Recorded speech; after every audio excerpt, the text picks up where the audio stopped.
Alright guys, TacticalRab back again today. Hope you're all doing well and enjoying your day so far, and with FormaL having quite some words for Ben J. Asim over at the flank side and his opinions that he's been spouting as of late back on the flank over these last several days. Scump is also responding to the hesitation issues that have been discussed with his search and destroy gameplay right now. Very much intrigued to get your thoughts in the comment section below. Hit the like button if you enjoyed the video. Subscribe if you are new as always, I'd really appreciate it. Let's just dive straight on into things. This firstly, as Chrome points out, the Esports Awards do their kind of like Esports Player of the Month, and Capstor's crazy 8 streak here against New York Southerners on LAN at that first kickoff classic has been nominated, right? This was a crazy streak. Really excited to see how this guy develops over the course of the year, because not only does he get 3, but he gets 4, and then he gets 5, and then he kills Clayster jumping out to the top as well. Just a fantastic clip, and it's great to see this guy, well, getting up there early, and we've seen so many other rookies as well. The likes of Pred has been killing it on stream the last few days. So yeah, definitely exciting for the future of Call of Duty that these rookies are coming in, they're dropping numbers, they're making their name already within just a few months of them actually being in the league. And of course, in Capstor's case on Boston, he's only just been around, right? They really didn't sign their roster all that long ago officially. Speaking of Boston, actually, this past weekend at the opening weekends, they were the #1 viewed match of the weekend. Now, of course, well, pretty much this was all boosted by Tim the Tapman co-streaming the first day, but I must say it's quite impressive, really, that at the OpTic games, of course, 79k, 73k, you know, well, in these matches, right, that the OpTic guys plays, of course, 80k, like, what, these numbers are going to be pretty good when OpTic are playing. But the other games as well, Los Angeles Thieves versus Boston Breach, were boosted by Tim the Tapman stream very impressively. I think on the main stream, these matches probably had about 40k, 45k, and on Tim the Tapman stream, they had another 35k or something like that, which actually means that probably for the first time in quite some time,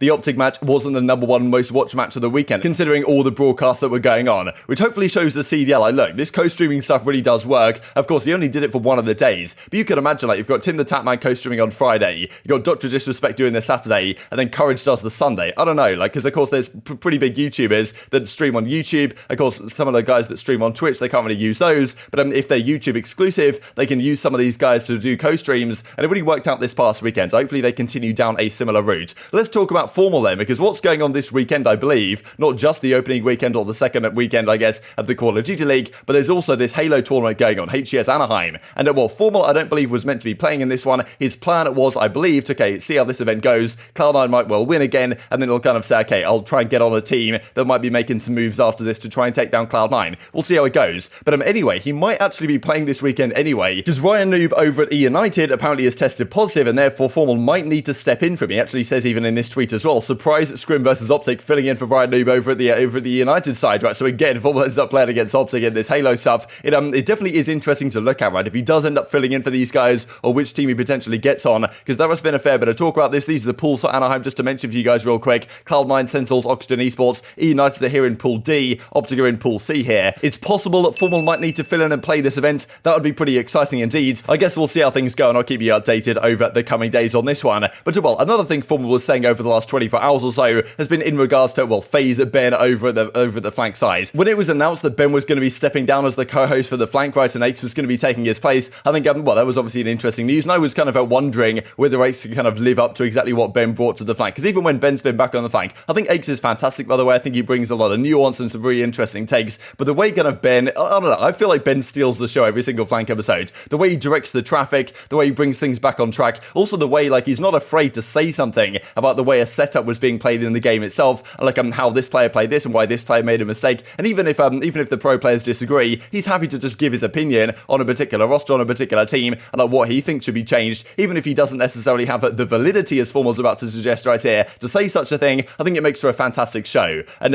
it's great that he sticks by his guns in this sense. So anyway, Dashy, of course, wasn't particularly happy about him quite a while ago. We talked about this beef that was going on, really, because Ben was talking to some degree about the work ethic stuff that was going wrong with OpTic last year, and I mean, yeah, Dashy had some words to say, and FormaL actually comes back, I guess, backing up his mate Dashy, who, of course, were teaming together last year, saying, look, Ben, I don't know what this guy's talking about. How does he think that he has any validity to say what he says? He was never a pro player. Easy Mack for this is Dashy went 4 and 15 SnDs today. Like, so Dude, I hate Ben. I'm not even gonna cap.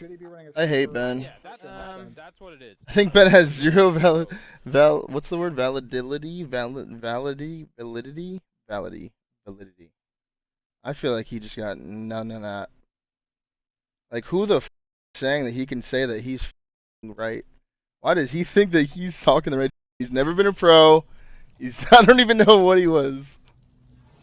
Why the f So I always do find this kind of interesting from the pros, right? I can understand, like, FormaL's perspective, right? That, okay, Ben, like, what's he done? So if he wants to criticize the player, like, you know, how does he have any validity behind him to actually do that? At the same time, though, it's not like you have to have the mechanical ability on the sticks to understand how Call of Duty should be played and to give comments on the pro players and the way things are working. So, look, my opinion is BenJ Naseem, he's a staple of the Call of Duty scene. He's also a staple of the flank. I think without him, the show it feels like it's missing something. I don't know if you guys agree with that, but when Ben has been back this past weekend, I think the show really kicked up into another notch once again. And I think it's kind of a consistent trend from the pro players that, like, when people who weren't pros are criticizing and saying stuff like this, they don't tend to be particularly happy about it. But it happens in all sports, right? So it's just something, I guess, that some of these guys might have to get used to. I don't know. That's just my perspective on it. But intrigued to your thoughts in the comment section below for sure. This is also from Future Jetpack, who's done some motion and design work over at the Toronto Ultra side. Thought this was really cool, actually. All the team logos in the league, like, I'm making effectively like a 3D render of them to turn them around. Like, imagine you had this as like a chain, right? I don't know, if you win champs or something, or if you win an event, you get like a chain with one of these on or something. I don't really know. I think it'd be pretty cool regardless. But let's dive into this from Scump, because I believe it was yesterday we talked about OpTic's issues in Search and Destroy so far. 1 in 4 in Search and Destroy going into the second weekend of matches. Of course, that's not going to cut it. If their Search and Destroy was better, they'd probably be 2-0 right now. No question at all. They, of course, went to Game 5 in both of the series they lost. They only won 1 Search and Destroy against London in the second map of this series. I believe it was a Berlin Search and Destroy. They lost this one in Game 5, round 11. Like, this is just how OpTic does it lately. But there was a lot of talk about, okay, should Scump be the bomb carrier? Is that the way they want things to work out over the OpTic side? They might give it to Shotzzy going into this upcoming week and see how things work out instead. But yeah, lots to talk about, especially in this round 11. They had a 4 versus 3 advantage, plenty of time. And, Scump, I think, is, well, maybe just sitting here being a little bit hesitant, being a little bit timid. He actually describes it himself. He doesn't think he is necessarily scared to make plays, but he's just kind of concerned about making mistakes. He feels like he's playing a little bit too conservative right now. And we've seen the last couple of years, statistically, Scump has been probably the best player for OpTic in Search and Destroy. This year so far hasn't necessarily been the case. He feels like he needs to change up his gameplay to some degrry to get back to his best. I have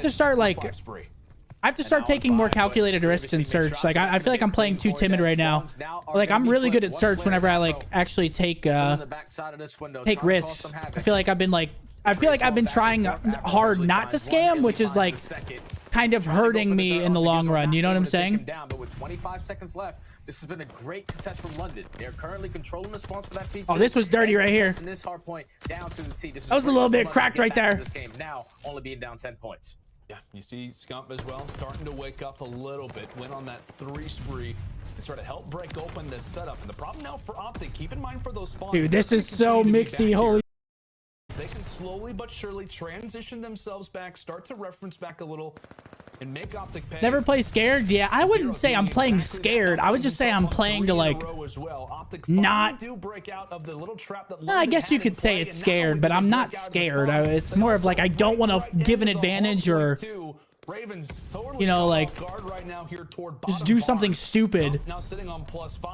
I guess you could say it's kind of scared in a way. I wouldn't say scared though. Too safe, yeah, that's a better way of putting it. Too conservative. So I just wanted to look real quick at the stats from OpTic Chicago last season in the Search and Destroy. You can see that in SnD, Scump's KD was a 1.14, far and away. That's over 59 maps as well, really impressive. Far and away the best on OpTic Chicago last year. Joint lowest first blood percentage, right? Because this is just how he plays. The other guys go in first, they get the first blood generally, and then Scump is there at the late rounds to clean up the job. And I mean, yeah, percentage of kills the highest on the roster, percentage of deaths least on the roster. So really impressive Scump was last year, the highest kills per round as well on the team also. So yeah, Scump was really impressive in Search and Destroy, best player on that roster I think in Search, and that this year so far hasn't really been the case. And he feels like, okay, maybe he's playing slightly timid right now. Yes, he kind of was the bomb carrier for this roster last year, but in certain situations he just doesn't want to make a mistake, and therefore he's not maybe playing as he should do and playing a little bit more aggressively, because I think some teams in that round 11 against London would they'd have got the first blood, they'd have waited maybe 10-15 seconds to see if there's any re-aggression, and then they'd just stacked up and hit something all out together. And it feels like at times Scump's not quite as eager to do that maybe as some other players are on other rosters, and I think he recognises that himself and says, okay, maybe I'm playing slightly too timid here, I need to up the aggression a little bit and just make plays that have a little, maybe a higher risk factor, but also in the end are going to work out better, because my team's going to get the trade, confidence in the team, all that type of good stuff. So I think maybe that's something that Scump is certainly considering right now. There's also a couple of things to finish out the video. Firstly from Octane, he drops the Wordle on the timeline. Clayster, of course, likes to drop these on the tablet as well, but Crimsix isn't really too bothered. And this as well, I guess, is with the Toto Wolf with the smiling face, which I haven't really seen before. But as Crim goes, Sig Wordle, Sam, it's an absolute shame that no one cares at all. So, I mean, yeah, this is generally the opinion of the console on the tablet at the present time. This also just wanted to mention from Mack, because there was some discussion yesterday about specialists in Call of Duty, right? Looking back at the Black Ops 4 days, the Black Ops 3 days, that okay, yes, they might not be the most competitive all the time, but they were honestly a great watch, right? Even something like the Grav Slam, right, in Black Ops 4, like, there were some great moments with that, the Tempest as well. Like, of course, these were Black Ops 4 ones, but I even think Black Ops 3 ones are more exciting. The way the Tempest worked in that game, the Annihilator, for example, like, well, they created some great highlight moments. Of course, you kind of got them for free, you didn't necessarily have to earn them, but it was a great additional feature to the game that, well, specialists were going to come up at some point or another. And honestly, looking back, they were kind of anti-competitive at a time, but still, things were quite exciting. Definitely intrigued to your thoughts on that, right? Because even Maven says in reply, some things aren't that competitive, but they do add to the spectator experience, right? Like, Grav Slam was obviously really stupid, but, when Slack hit it on frequency at champs, like, there were certainly some moments there, right? So I don't know, like, it's interesting if specialists do make the return. Not sure they will, right? Maybe that's the big innovation that, the new Call of Duty guys are talking about for the upcoming game. And just to finish up with this, talking about, the best Call of Duty tier list of all time, according to Zuma. Not really sure about this one. It's an interesting take. I mean, look, Black Ops 2, Black Ops 3 in the S tier, I can certainly get behind that. I mean, Zuma putting Advanced Warfare in the S tier as well, I think is somewhat questionable. There's always going to be some bias here, though, right? Because Zuma was a fantastic player in Advanced Warfare, so not really surprised he put it right up here. And then as we go further down, Infinite Warfare in C, Vanguard even has its own tier down in D, which I think is kind of something. Like, I just wonder how this will go in future years, right? Like, let's get Zuma to do this again in 5 years' time and see where Vanguard is. I reckon Vanguard will be like B in 5 years' time or something. I don't really, like, I don't know. The Call of Duty community's brains just work like that, I swear. But, I mean, we'll see. And then down to at the bottom right, I guess this is just the LOL tier with Warzone in here and some of the original Call of Duty pre-COD 4. But an interesting take, I think, from Zuma. Honestly, not the worst list I've ever seen in the world, but yeah, definitely treat your perspective in the comment section below. Hope you guys enjoyed the video. If you did enjoy it, hit on a like button, tell us the YouTube gods it's a good video, and also like you should see it as well, and help grow the competitive Call of Duty community. Thank you guys as always, take care, and I will see you next time.